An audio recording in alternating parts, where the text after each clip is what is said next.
The new Superman film, Man of Steel, opens in AMC theaters everywhere on June 14th.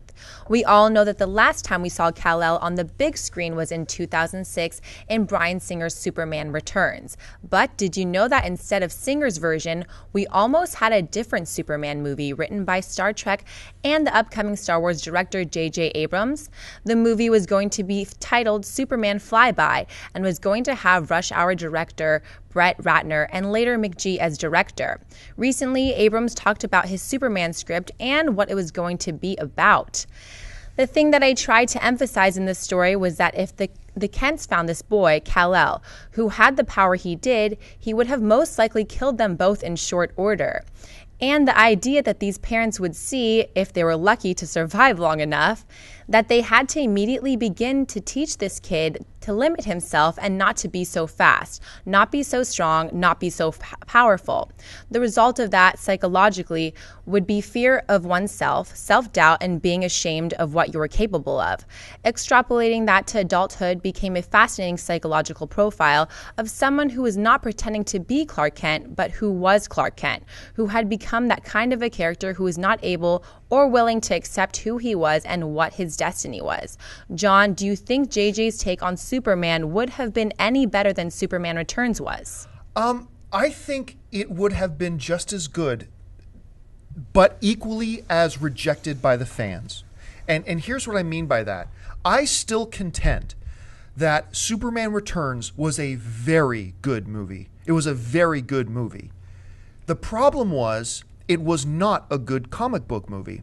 And when you have a name like Superman, a lot of people, including myself, went into Superman expecting, especially Bryan Singer having just done the magnificent first two X-Men films, people came out expecting high action, high intensity, a great comic book movie.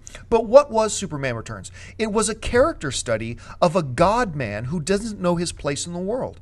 And it was and I thought a very clever one. Yes, it had its weaknesses, absolutely. But if you take away the comic book expectations from it, I thought it was a really good character study of this guy who is basically a god, who could crush mountains with his bare hands, but doesn't know how to interact with the simplest levels, even the humans who are closest to him. I thought it was really fascinating on that level. And it sounds like J.J. Abrams had the exact same kind of notion, the tone, the direction he wanted to go in, what he wanted to look at. But in the same vein, if J.J. had done that, I think en masse the fans would have rejected it just as much as they do Superman Returns. And I think that's a shame, because I don't think Superman Returns gets the credit it deserves. Amy Rose?